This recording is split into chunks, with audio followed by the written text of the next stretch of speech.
નમસ્કાર દર્શક મિત્રો, ગુજરાત ક્રાંતિ ન્યૂઝમાં આપનું હાર્દિક સ્વાગત છે। વડોદરા શહેર રાવપુરા જૂની કલેક્ટર કચેરી પાસે આવેલ સિટી સર્વેની ઓફિસના કમ્પાઉન્ડ ખાતે મોટું વૃક્ષ વહેલી સવારે ધરાશાયી થતાં 2 લારીઓ દબાઈ ગઈ હતી। વડોદરા મહાનગરપાલિકા દ્વારા પ્રી મોન્સૂન કામગીરી અંતર્ગત રાજમાર્ગો પર વિવિધ વૃક્ષોની છટણી કરવામાં આવતી હોય છે, સાથે જર્જરિત ઇમારતોને પણ નોટિસ આપવામાં આવતી હોય છે।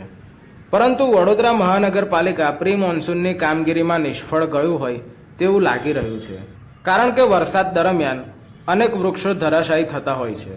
પરંતુ છેલ્લા 3 દિવસથી વરસાદે વિરામ લીધા બાદ આજે રાવપુરા જૂની કલેક્ટર કચેરીની સામે આવેલી સિટી સર્વેની ઓફિસના કમ્પાઉન્ડ ખાતે મોટું વૃક્ષ ધરાશાયી થયું હતું।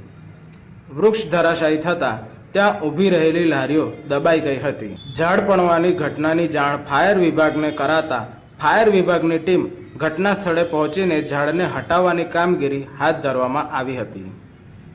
બ્યુરો રિપોર્ટ, ગુજરાત ક્રાંતિ ન્યૂઝ, વડોદરા।